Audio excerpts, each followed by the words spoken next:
magkaroon po tayo ng desire or magkaroon po tayo ng want is not necessarily wrong.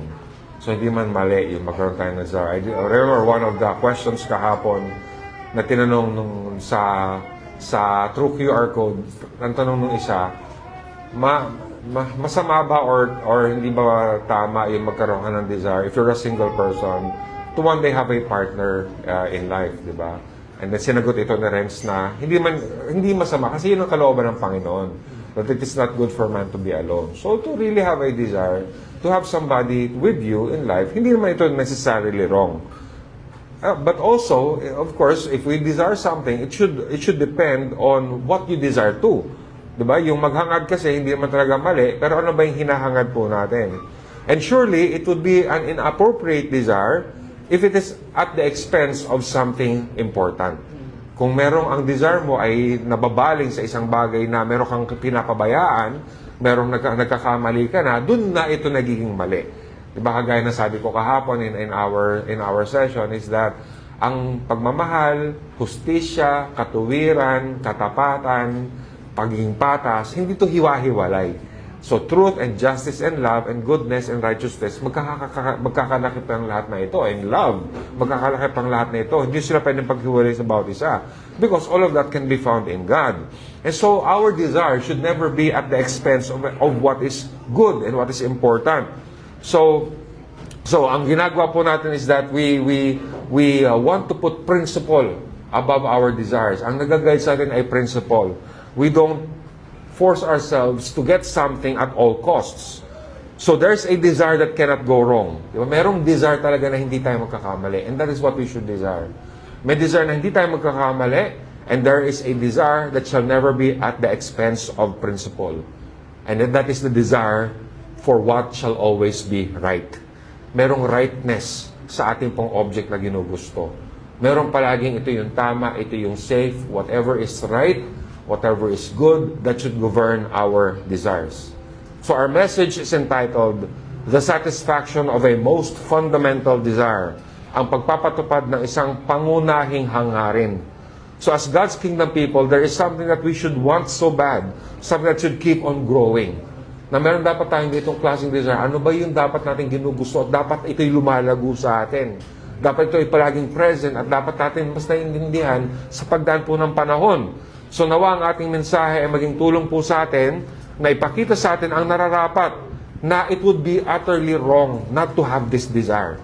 It would be utterly wrong not to have this desire. That it would be sobrang abnormal, sobrang destructive sa atin not to have this desire.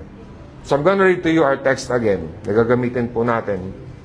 Ngayon, going back to Matthew chapter 5 and verse 6, sabi po dito, sabi natin Panginoon, Blessed are those who hunger and thirst for righteousness, for they shall be filled.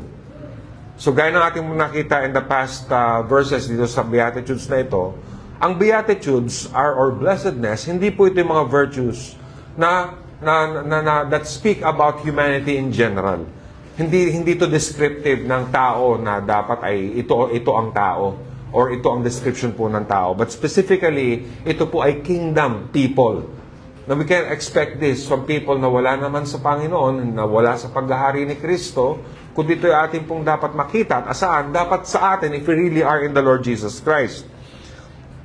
It is the kingdom that defines the terms and promises that come with each beatitude. So yung bawat beatitude dito is defined by the kingdom. It is defined by the rule of Christ. So nakita natin last time yung blessedness of those who are meek, the security of those who do not secure themselves. It is not simply a manner of demeanor of meekness. Hindi naman yung pagiging meek yung wala kang i-meek. Yung sabi ng mama, buti pa ako meek, or buti ikaw meek kasi wala kang i-meek. Sa totoo lang, yung meek na taong yan, may tumatakbong evil sa utak niyan. So, ibig mo sabihin, meek ka na dahil wala kang i-meek? Oo, wala kang i-meek, pero hindi ka meek.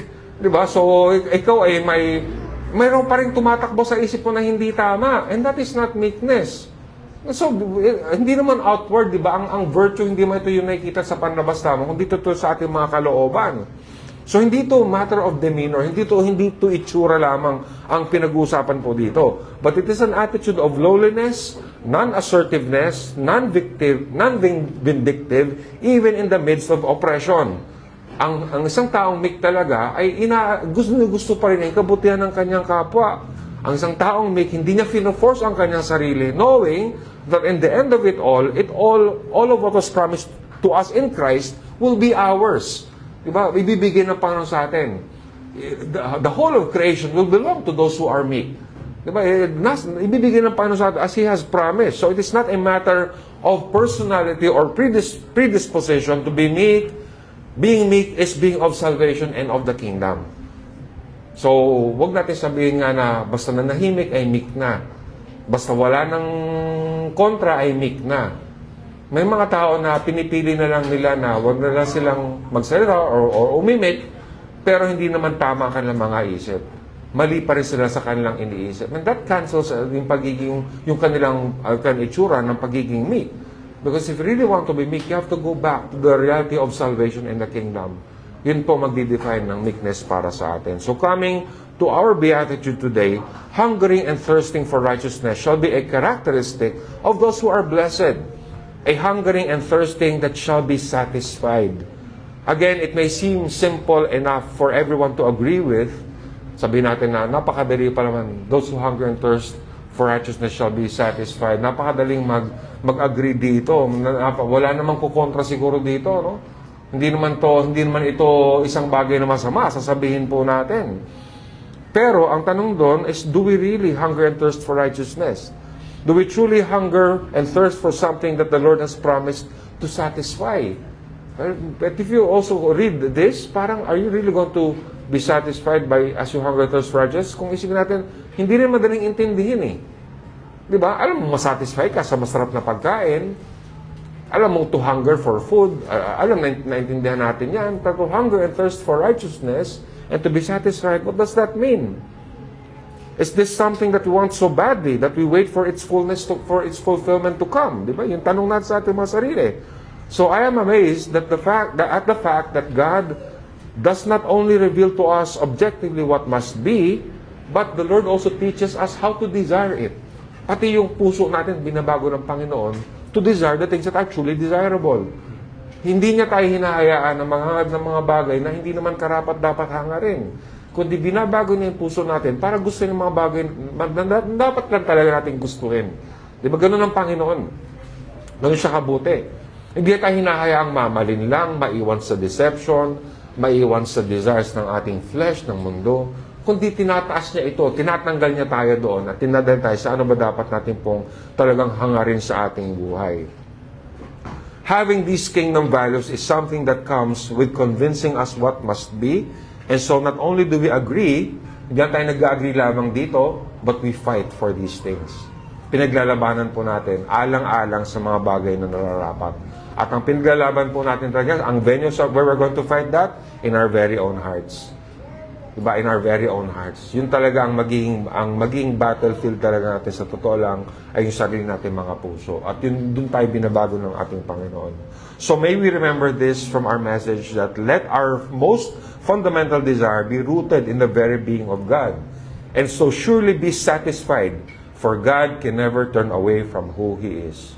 Nawa ang ating pinakapangunahing hangarin ay maiugat sa kung sino talaga ang Diyos. At dito matupad ang hangaring ito sapagkat hindi matatalikuran ng Diyos ang kanyang sarili.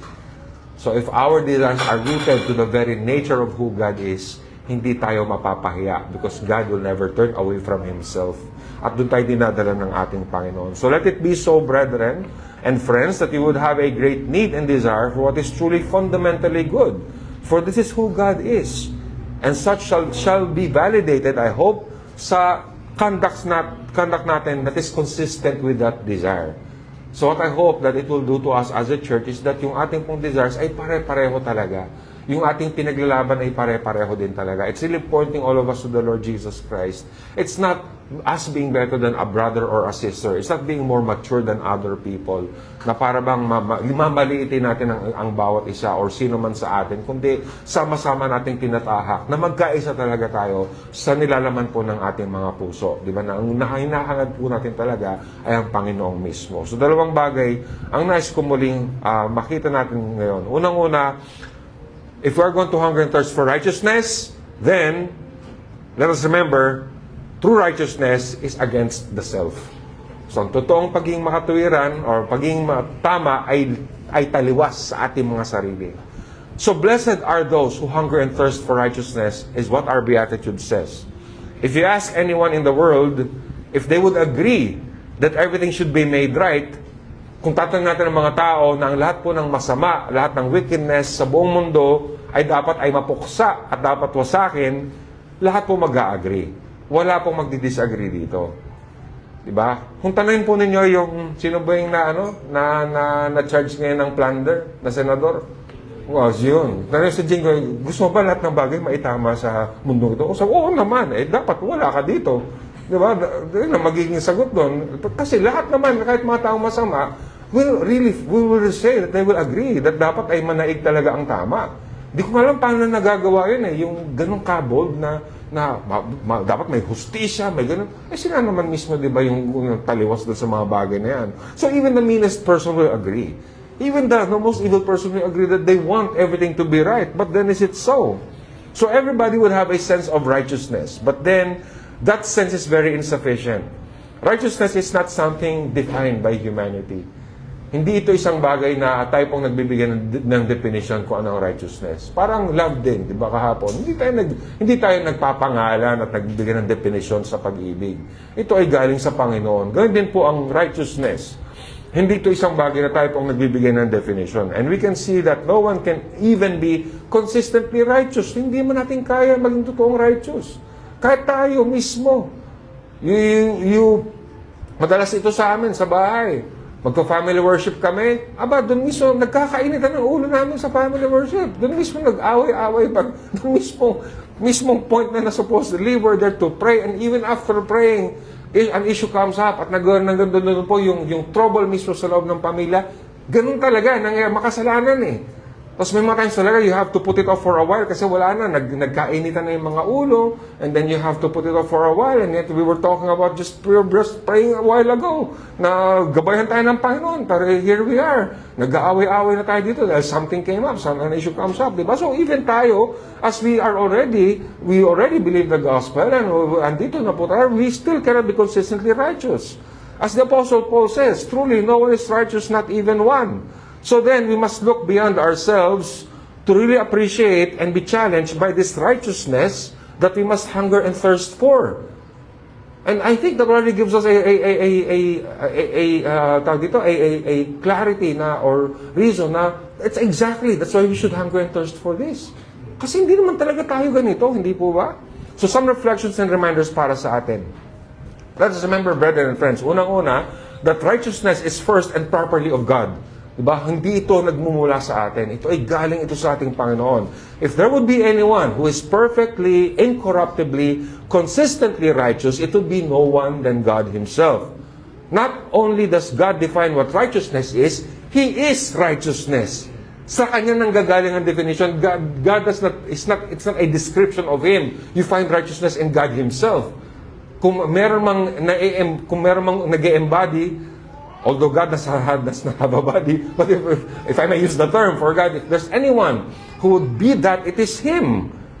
And so if we want to understand righteousness, we do not simply go to our own understanding of right and wrong. Hindi tayo nagdi-define na alam natin ang tama at mali, but we go to God Himself. Sabi ko ni Fred Zaspel from TGC, sabi niya, the psalmist declares that righteousness and justice are the foundation of God's throne. That is, He Himself right, just, He is Himself right, just, and true. Righteousness is essential to His very being and characterizes all that He does. God is morally and ethically right, and He acts only in keeping with what is right and just. This theme is common in Scripture. The judge of all the earth shall do right. Genesis 18:25. He is a righteous judge. 2 Timothy 4:8. So, Panginoon mismo sa Kanya nagmumula ang righteousness. He is righteousness. Sabi po ng lexicon, dinefine po ng lexicon ang righteousness. Sabi po dito, in a broad sense, the state of him who is as he ought to be. Righteousness, the condition acceptable to God. The doctrine concerning the way in which man may attain a state approved by God. Integrity, virtue, purity of life, rightness, correctness of thinking, feeling, and acting. So now in connection to the theme of the kingdom in Matthew, we can say that blessed are those who hunger and thirst for true righteousness. It is a righteousness that should reflect who God is. Okay? So dapat balikan natin. Ano ba ang righteousness na nagmumula sa Panginoon? Ano ba yung righteousness na lumalarawan sa Panginoon? Na sumasalamin sa Kanya? So then, ang righteousness is more than just doing right. It is more than just being a good person. Kasi kung being a good person lang, hindi mo kailangan maging Kristiyano. Kahit atheist ka, you can be a good person. But that is not the righteousness that we are looking for. So what we are looking for is becoming a reflection of God's righteousness, a reflection of who God is, perfectly the way it is supposed to be. So yun po ang ating hinahanap. That's what we should hunger and thirst for. That is the kind of righteousness that we want. Ang righteousness na kung sino ang Panginoon. Pero ang tanong, paano po mangyayari ito? Can anybody just do that? Can anybody just say that, okay, kung yun pala, alright, sige, walang problema. Then let us hunger and thirst for that kind of righteousness if that is your definition of righteousness. How can that be? So we should also remember this, the need for Christ's righteousness to make us right before God. So dapat ma-realize natin, wala tayong kakayahan sa ating mga sarili. We have to have the righteousness of the Lord Jesus Christ para maging tama tayo sa harapan ng Panginoon. So first, we have to acknowledge that we can never be in a condition acceptable to God. Kahit anong gawin natin, hindi tayo magiging katanggap-tanggap sa Panginoon. Kahit anong effort natin, kahit anong gawin po natin. Hindi natin ma-achieve ang tayo maging acceptable sa harapan ng Panginoon. And so, kinakailangan po natin ng righteousness na maging katanggap-tanggap tayo sa Diyos. It is not from us, but it is for us. Hindi to native sa atin, hindi to likas sa atin na righteousness, but it is a righteousness that is given to us because of the Lord Jesus Christ. Sabi sa Jeremiah 23 verse 6, in His days Judah will be saved and Israel will dwell securely. And this is the name by which He will be called, the Lord is our righteousness. Philippians 3:9, and be found in Him, not having a righteousness of my own that comes from the law, but that which comes through faith in Christ, the righteousness from God that depends on faith. So, kinakailangan natin muna. We have to have that righteousness na aminin natin na hindi native sa akin ito. It's not on me. My desires is far from that righteousness. Pero kinakailangan ko yan. Kasi yun sabi ng Bible sa atin. We need to have that righteousness. We need to have Christ's righteousness. I remember what John Piper said about righteousness. Sabi niya that at its root, it is God's unswerving faithfulness to uphold His very own worth. It would be unrighteousness to go below this. So, ibig sabihin ko talaga, meron kang righteousness na ginugusto, it is a desire to uphold who God really is. To uphold that worth. Yun ang pinakaugat ng righteousness, sabi ni John Piper. So, hindi tayo bababa sa standard na ito. Hindi tayo bababa sa good works lang. Hindi rin bababa sa, basta ako, tama na yung ginagawa ko. Hindi, not that kind of attitude. Hindi yung attitude na, ano pa bang gusto mong gawin ko? Lahat na ginagawa ko na. Nag-church na ako. Halos doon na ako tumira. Yung mga ganong klase, di ba? Mga ganong pagmamalaki sa mga nagagawa. Hindi natin yung gusto. It's not simply doing what is right. It's really upholding the worth of God. God will uphold what is right. He will uphold His worth. Because God can never go against Himself. So kung di uphold ng Panginoon ang kanyang worth, that would make Him an idolater. Bababa siya sa kanyang sariling standard at bababa siya sa pagtataas talaga ng karapat-dapat itaas. So conversely, the righteousness of man is because he does not glorify, the unrighteousness of man is because he does not glorify God in what he does. Diba sabi nga sa Romans 1:18, ang unrighteousness natin, hindi dahil sa nagkakamali lang tayo, hindi natin itinataas ang totoong halaga kung sino ang Panginoon. We don't really uphold the worth of who God is. We don't really say na, Lord, you are worthy of all, na ang ating buhay po ay karapat-dapat or sumusunod sa ganyang kaisipan, ganyang katotohanan. So we are saved from this slavery to sin and brought into the kingdom because of Christ. And now that we are in His saving rule, kung talagang tayo po ay na kay Kristo at nakita po natin ang kaligtasan kay Kristo lamang at tayo kanyang niligtas, we should now uphold righteousness the way that God does. We should now uphold God's worth more than anything else. In fact, upholding His worth will define all of what we do. Yun ang dapat magbibigay po ng, yun ang magdidetermine ng lahat po ng ating ginagawa. Lahat po ng ating iniisip. Lahat po ng ating mga desisyon sa buhay. Lahat ng ating priorities will be defined by upholding the worth of who God is. The way that He does. Kung alam pala natin na ang Panginoon pala is solidly committed to upholding His worth, so should we as His people, hindi ba? We should take righteousness the way that God upholds righteousness. God's kingdom people, those who are in His saving rule, look forward to a time that sin shall be no more because Christ has conquered sin and death. So tayo po ay nag-look forward na ngayon sa panahon na ang paghahari ng ating Diyos ay shall be in perfect righteousness because it is also His righteousness that shall demand that all unrighteousness be destroyed. So tayo ngayon, even as we live in this time, sa panahon po natin na hindi pa dumating ang ating Panginoon Jesucristo, we already have a token of that forever righteous rule in our lives now. Na pinaglalaban natin to ngayon. Kasi alam natin na yan ang ending ng lahat eh. So ngayon pa lamang pinaglalaban natin, chinecheck natin ang ating mga sarili. Because we know what the righteousness we should uphold should be. So the point is, God's kingdom people shall conduct themselves in righteousness. They know that they are sinners, but they have come to know Christ for salvation, and they shall strive to uphold the word of God, and so do what is right for the sake of God Himself. Merong klaseng righteousness na may tapang eh. Kasi hindi ka na dun sa ano sasabihin ng tao sa'yo, hindi ka na dun sa ano yung pabor sa'yo, di ba? Hindi na yan eh. Hindi gaya ng devotion ni Tito Lem kanina eh. Hindi naman yung, sabi niya, hindi naman yung mangyari yung pabor sa atin, tayo maging mapagpasalamat, kundi nakita natin ang kagandahan ni Kristo. Maraming mga bagay na hindi pabor sa atin, pero doon tayo natututo. Maraming bagay na hindi binigay ang Panginoon sa atin, pero doon tayo natatauhan. Dahil nakita natin ang halaga ni Kristo sa lahat ng ito. And so as Christians, that's what we want. We want to uphold such kind of righteousness. We want to uphold the worth of who God is. It's going beyond simply doing what is right and wrong, gaya na sabi ko kanina. Ngunit pinapakita natin ang halaga ng Diyos sa lahat po ng ating ginagawa. Dapat ganun po ang ating righteousness. And consider the implications of this. To uphold righteousness would mean you have to turn away from yourself. Kinakailangan mo din ang sarili mo. To uphold righteousness means that we shall repent from anything that would be a violation of God's worth. We would turn away from anything apart from God that we put our confidence and pleasure in. So, ano yung mga bagay na kinagigiliwan natin na labas naman talaga sa Panginoon? Yung nagko-compromise na tayo, tatanggalin po natin ang lahat ng ito. Mga bagay na nag-aaliw sa atin, mga bagay na ipinagmamalaki po natin, in ourselves and anything that is in the world. Because again, it is not merely a matter of right and wrong, but it is upholding who God is. And that's why we do what is right.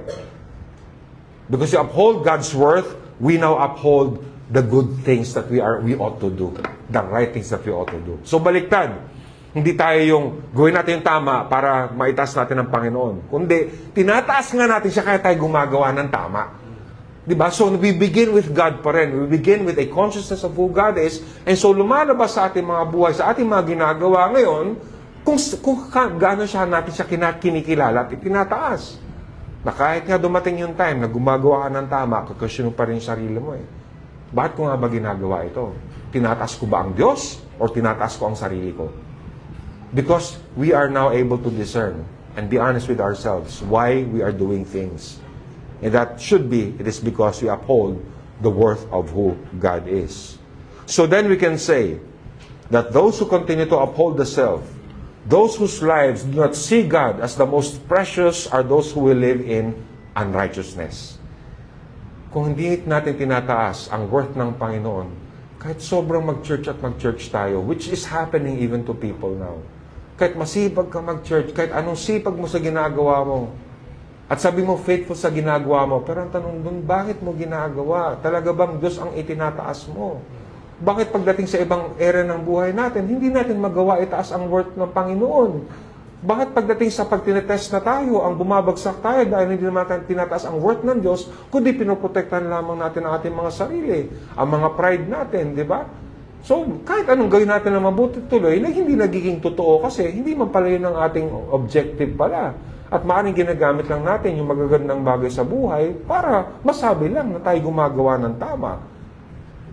So what righteousness are we talking about? And that we can fall into that. And many people are falling into that too. Even many professing Christians, many churchgoers, ay maaaring bumabagsak din lang yan. Kaya nga there are people na they take offense pag hindi sila, if they don't get the praises of men, they will say na bakit ganun? Eh, hindi naman, ginagawa ko naman ang lahat ng bagay. Diba, ginagawa ko naman yung mga bagay dapat kong gawin. Bakit ganun? Bakit pati ang Lord's Supper, we withhold pa rin sa akin hanggang ngayon? So that's true. That happens even in churches now. That's happened to this church many times before. Na-offend sila pag hindi sila tinatanghal. Pag hindi sila kinakalala. So ultimately pala, pinapakita na ang worth na tinataas ay sa nilang self-worth pala at hindi ang ating Panginoon. So they will continue to live in unrighteousness. Yung pala sa lahat ng ginagawa ng tama, they're still living in unrighteousness after all. So huwag tayo maging ganito. So, you may not necessarily be a bad person.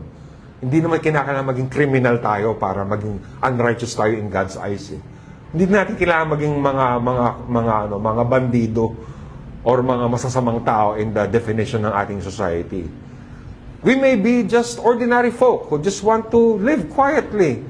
Di ba, maaaring gusto natin ng tahimik na buhay, as many people do. But you see, even in that, people are not upholding God's word. They just want to do what they want to do.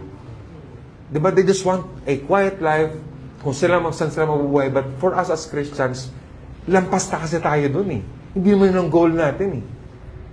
Hindi ang goal natin, hindi naman para mabuhay lamang tayo, hindi para makaraos lamang sa araw-araw, kundi maitas natin kung sino ang Panginoon. Ma-uphold natin ang worth ng ating Diyos. There is no real pressing desire for some people to strive for the kind of righteousness that God's kingdom people know. Kaya nga, like what I said before, itong Beatitudes na ito, hindi naman ito para sa lahat eh. Ito'y para lamang sa mga tao na sinalba o niligtas ng ating Panginoon Kristo. Because people outside, they won't really care. They will say, hindi mo lang masamang tao. Hindi mo na ako kriminal. Hindi mo na ako gumagawa ng masama. And such people also there will be no striving for consistency. There's no need for real repentance. All they want is a trouble-free life, but not a kingdom where righteousness dwells forever. Because if you see yourself in contrast to the righteousness of the Lord Jesus Christ, if you really see that, makikita mo na hindi ka pala totoong righteous. Makikita mo na, Panginoon, ang layo pa. Hindi pala ako ganyan.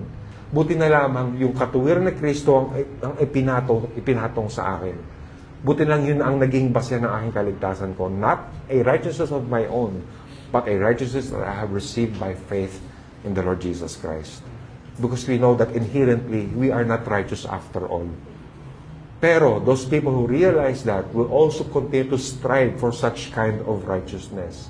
Dahil nakita po nila yung pagiging delikado at pagiging destructive ng kasalanan.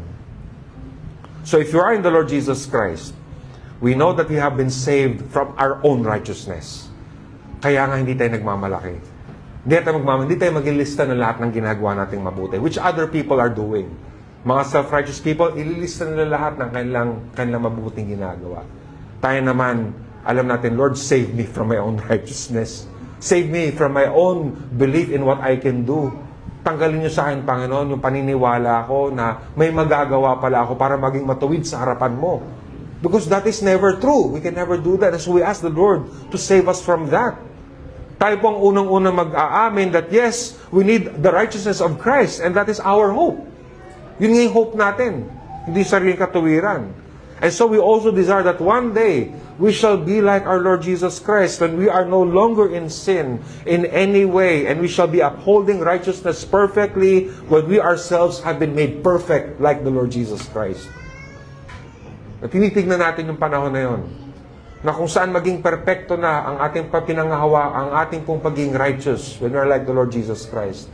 But for now, we will be striving for that day of perfection to come.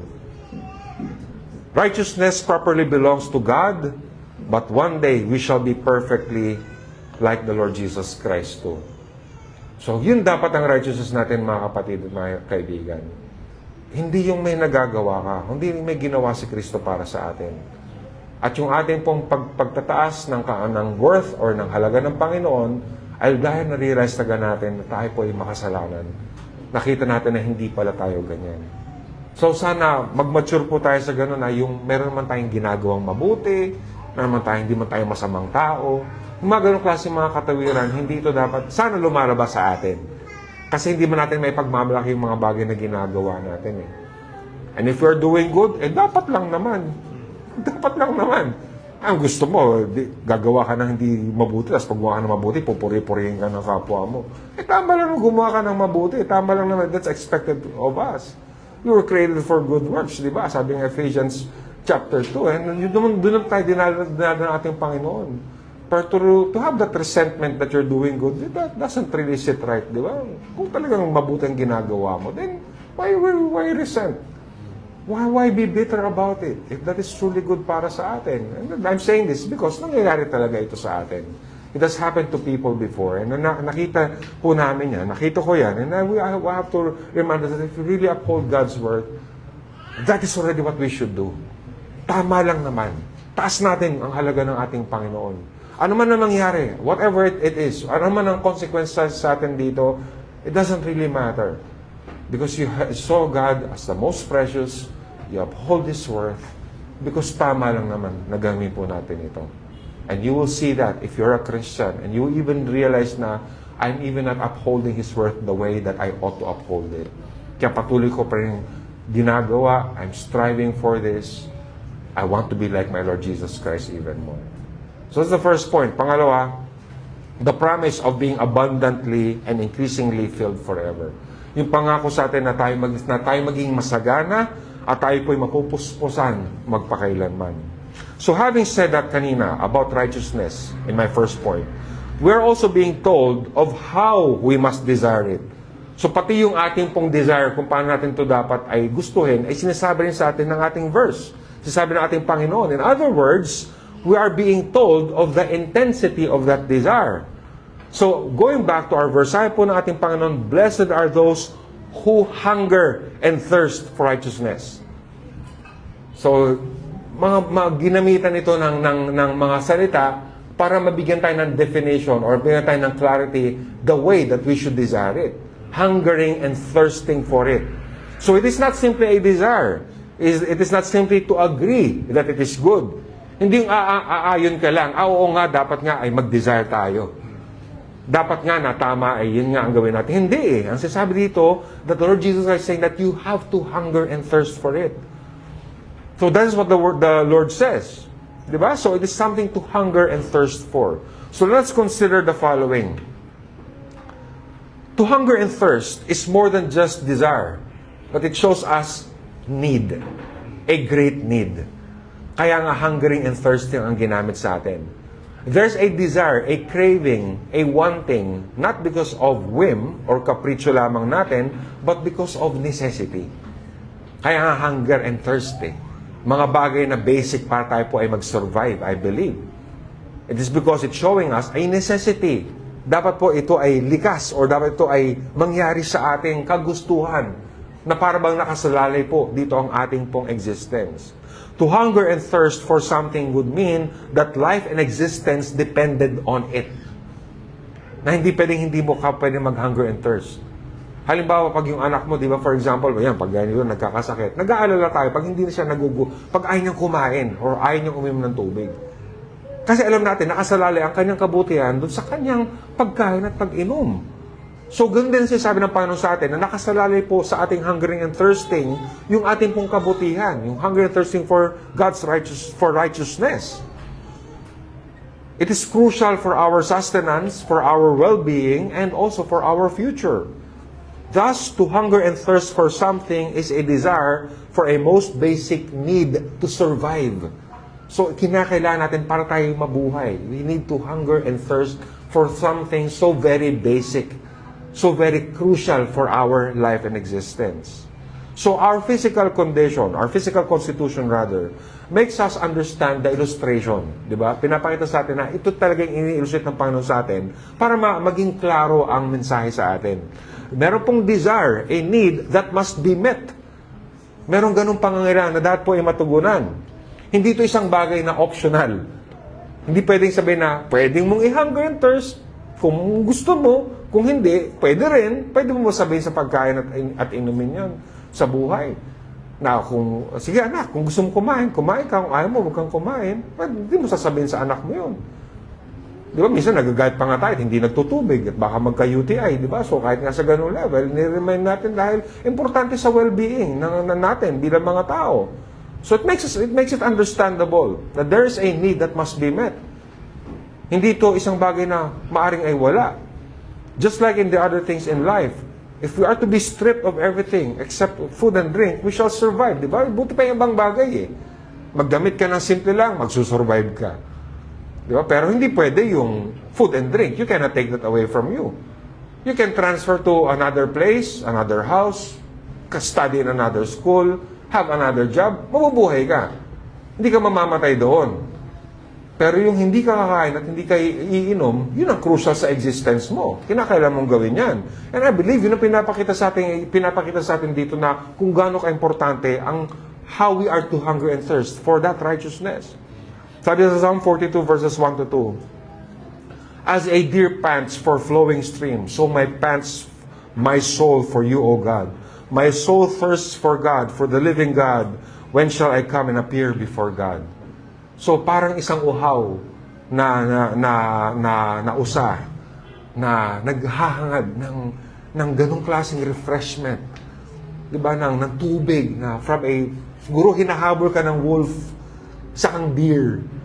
Tapos hinahabol ka ng leon or ng wolf.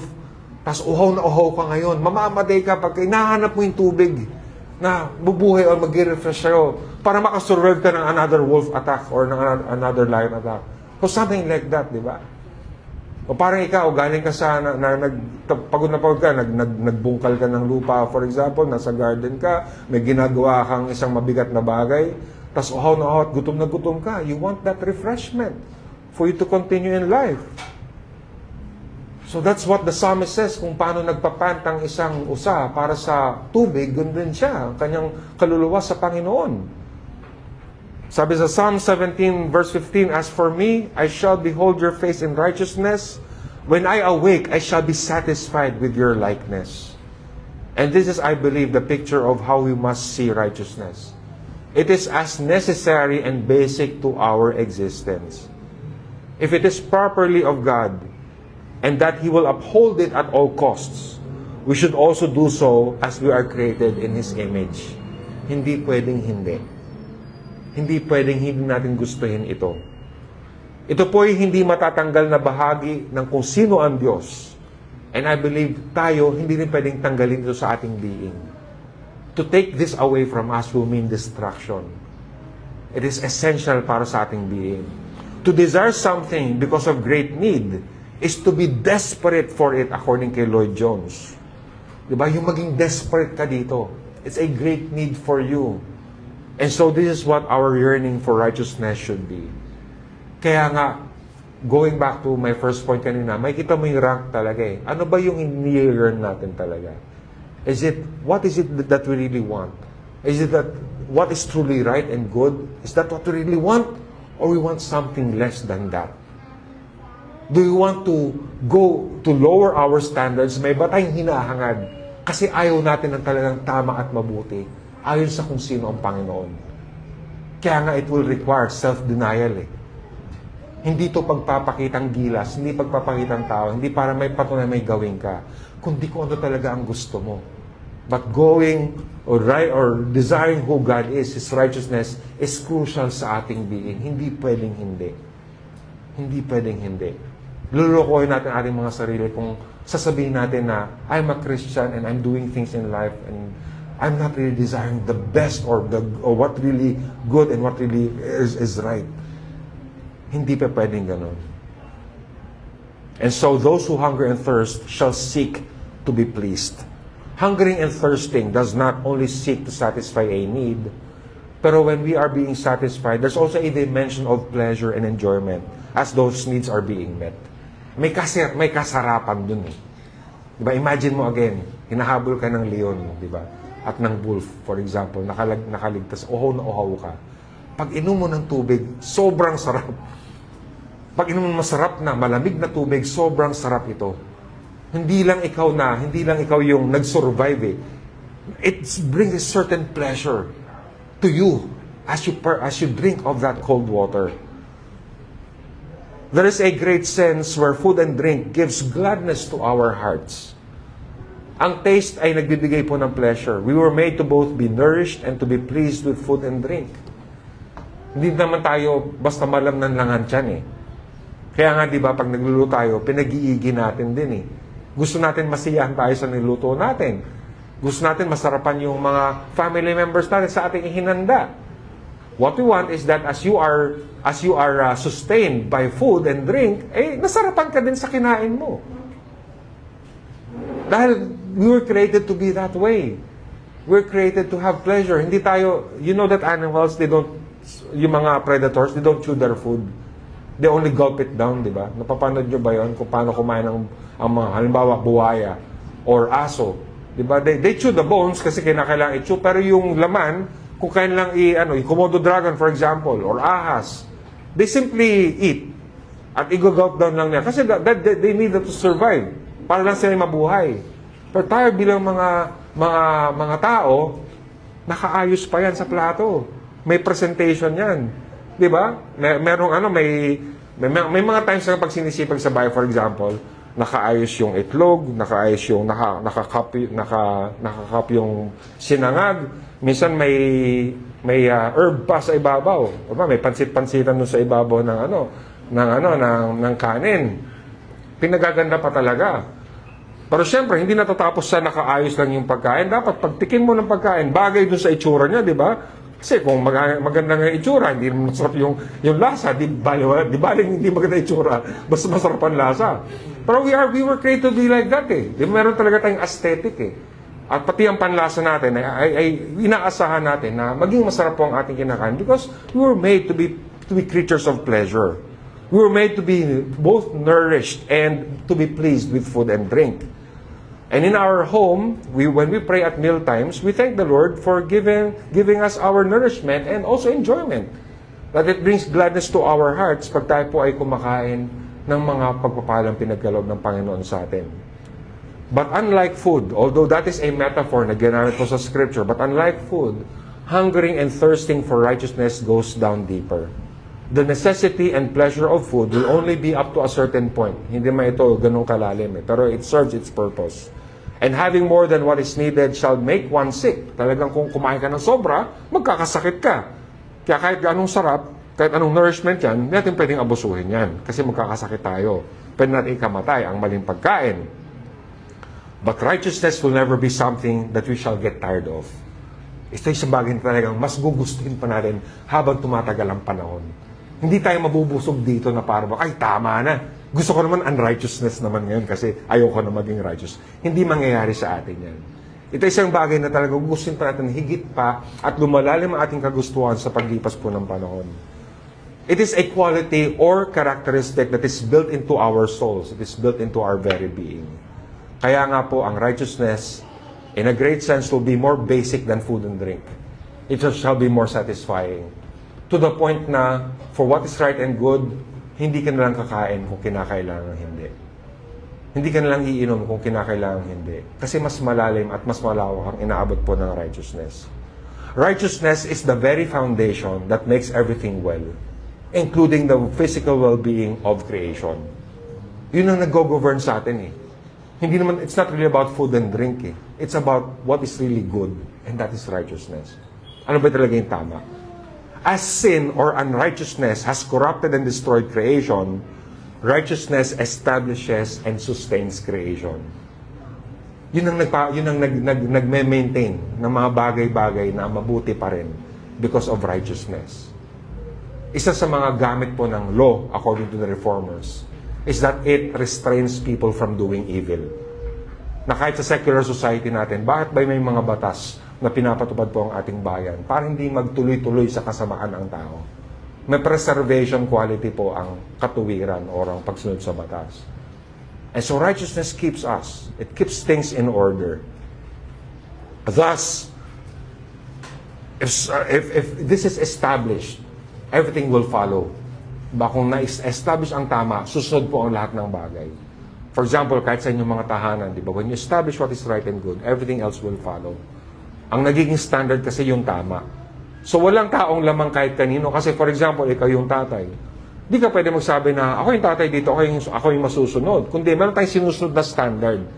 Kaya kahit kung ikaw yung ama, pero mali ka, susunod ka pa rin sa standard. Hindi masusunod yung gusto mo, kundi ano yung tama. Kasi yun yung sinusunod yung standard eh. So whether tatay ka, or nanay ka, or anak ka, panganay man, or gitna, o bunso, or mas bunso pa, meron kayong standard na sinusunod. Lahat ay walang lampas sa batas na ito. It puts everything in order and everything else will follow. Kaya nga, this is what we look forward to. This is what we look forward to, brethren and friends, when all things will be made new, when righteousness shall dwell forever, where there will be no sin anymore. Kung alam po natin yung sense na ito, alam natin ito'y nakaugat kay Kristo at ito'y ating tinitignan, di ba? Yun ang ating nilook forward and that is also lived out in our lives today. Sabi sa 2 Peter 3:13, but according to His promise, we are waiting for new heavens and a new earth in which righteousness dwells. God's people shall be pleased and shall praise Him when everything is made permanently right. Sabi sa Psalm 111 verse 3, full of splendor and majesty is His work, and His righteousness endures forever. That's why, blessed are those who hunger and thirst for righteousness, for they shall be satisfied. Kung hindi ka naghahangad ng totoong tama, that you don't even fight yourself for what is good and what is right, and then righteousness will dwell forever in the glory of God, saan ka pupulutin ngayon? Di ba? Ano mangyayari sa'yo? You're living in compromise and you're living in worldliness and not sad. You're not hungry and thirsting for righteousness. Ano mangyayari sa atin? What will happen to our world that does not really uphold the righteousness of God? Hindi ba dapat talagang tama lang talaga pala na parusahan ng Panginoon ang mundo, ang sanlibutan? Pero the longings for all things to be right, that shall be fulfilled. Bubusugin ito ng Panginoon. Kaya like I said kanina, kahit ngayon pa lang yung puso natin, tinuturoan na ng Panginoon na mahalin yung mga dapat mahalin. I-desire ang mga bagay na totoong desirable. Because what is truly good and what is right shall be forever and ever. At doon tayo hinahanda ng ating Diyos. Doon tayo pupuspusin magpakailanman. The word filled or satisfy, sabi sa lexicon, it gives a picture of an animal being fed with herbs, hay, and food to be filled. Parang pinapatabang hayop. Ganun yung picture dito. Pero wag tayo maging ganyan ha. Sabi ko lang na yun yung picture po na kung paano sinasatisfy ang isang animal with food. Para maano siya, para maging plump yung animal na ito. That's what it means to be satisfied. And so in the consummation, when Christ comes again, those who have longed and yearned for everything to be right, when there shall be no more sin, including ourselves, including sin in ourselves, those who have truly battled sin and strove for obedience are those who shall be satisfied. So kung talagang tayo na kay Kristo, and we are living in His kingdom right now, striving for what is good and right across everything, in every aspect of our lives, sa lahat po ng ating engagement, being consistent sa lahat ng bagay, because you know that what is good and what is right is yun talaga ang nararapat. You're fighting sin, all of those. One day, when sin is no more, you will be satisfied. You will say that finally, dumating na yung bagay na pinakahahangad ko, Panginoon, ng lahat ng bagay ay tama na at wala ng kamalian. And even now, as God's kingdom people, yun yung mga bagay na ginagawa at ini-strive po natin. They shall be filled and be rejoicing when righteousness comes and is established forever. Kaya nga po, even now, live lives that reflect their hope. This hope. Sabi sa Titus 2:11-14, "For the grace of God has appeared, bringing salvation for all people, training us to renounce ungodliness and worldly passions, and to live self-controlled, upright, and godly lives in the present age, waiting for our blessed hope, the appearing of the glory of our great God and Savior Jesus Christ, who gave Himself for us to redeem us from all lawlessness and to purify for Himself a people for His own possession who are zealous for good works." So as we see the Lord Jesus Christ as our standard, as our rest, as our joy, we are now enabled to hunger and thirst for righteousness. So then we may ask, ito po ba talaga ang hinahangad ng mga mananampalataya? Are we like Paul, who longs for the resurrection, where his body of death shall be delivered, where he shall no longer be sinning? Tayo ba'y kagaya ni Pablo na will say na talagang ako ay isang wretched sinner at sino bang makapagligtas sa akin sa katawan kong this body of death, sabi niya. It is sad that many do not long for such righteousness. It is sad that there are those who do not uphold God's word this way. The world does not long for righteousness. They do not pray for that day to come. Like I said kanina, many professing Christians are not like that too. All they are concerned about is to be free from what society perceives as wrong or sin. Para sa maraming ibang mananampalataya, basta hindi sila gumagawa ng masama. Pareho lang pala ng mga tao na nasa labas. Na basta ako, wala akong masamang ginagawa. Basta ako, ito lang ginagawa ko. Basta ako, wala akong sinasaktan. Yung ganong klase pong katawiran. Pero hindi naman talaga tinataas ang halaga ng Diyos. Kaya sana, huwag tayo maging kagaya ng ganon. Alam po natin yung ating pamantayan. We know our standard. We know the Lord Jesus Christ. So those who do not hunger and thirst for righteousness, the rightness of everything, they shall never be satisfied. They will not be satisfied here and not ever. Kahit dito pa lang eh. Kasi to be satisfied is, nakita yung satisfaction mo kay Christ. Kaya nga kaya mong magparaya. Diba? You know the worth of God, kaya kaya mong magparaya. Kaya mo sabihin na okay lang na wala ito. Kasi yun ang niloob ng Panginoon para sa akin. Ito ang niloob niya and I uphold His worth more than anything else. At kaya naman na wala ito. So if you're not going to be satisfied in Christ, or you're not going to be hunger and thirsting for righteousness, you will never be satisfied, not here, not ever. The most fundamental and essential to their very being shall remain unfulfilled forever. Kasi it's inherent bilang tao na meron dapat tayong ganyang desire at yun ang isa-satisfy. But since because of sin ay corrupted ang lahat na ito, that will never be met. So isipin niyo kaya nga yung sino ba I think it was John Edwards who said na parang, ang picture ng hell, it's like a howling darkness. Parang there's nothing at all that satisfies. Not even the slightest relief. Walang kahit anumang bagay na magbibigay ng anumang kahit kaunting satisfaction sa'yo pag nandoon ka. There's that emptiness forever. Di ba? Merong ganong hungkag na walang anumang klaseng kasiyahan or joy. Samantalang tinrate tayo to be people who want joy, who desire joy, to be joyful forever. Pero meron talaga dahil they have refused Christ or because of their sin, they will remain empty and unfulfilled forever and ever. So isipin niyo yung picture na yan. Mga tao na wala, layo sa Panginoon magpakailanman. They have not found the value and pleasure of upholding God's worth now, and they shall never do so. Kaya nga truly, blessed are those who hunger and thirst for righteousness, for they shall surely be satisfied. One day, all evil and wickedness and corruption and helplessness of man shall be triumphed by the Lord Jesus Christ for all to see, and His people shall rejoice and forever be pleased. So yung fullness, abundance na ito, of everything good and right, is promised to the people of God. What a wonderful promise. Sa lahat ng mga bagay na hindi tama, mga bagay na masama, ay mawawala din pala.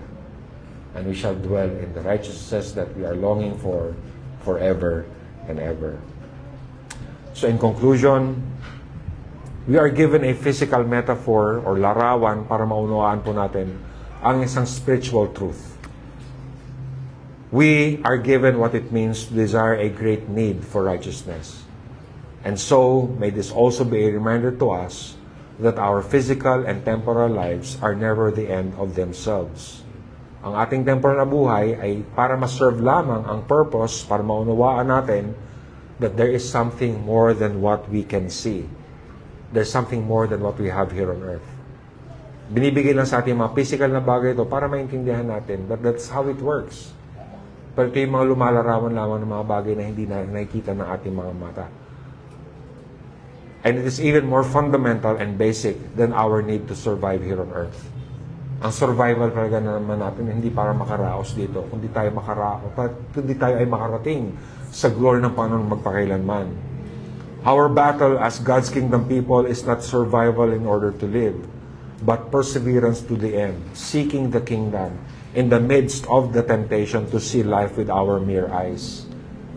Kaya nga sana huwag tayong malito. Yung mga bagay na binibigay sa ating mga larawan ng Panginoon about happiness and joy and satisfaction, it is only to serve a higher purpose. Those are never ends in themselves.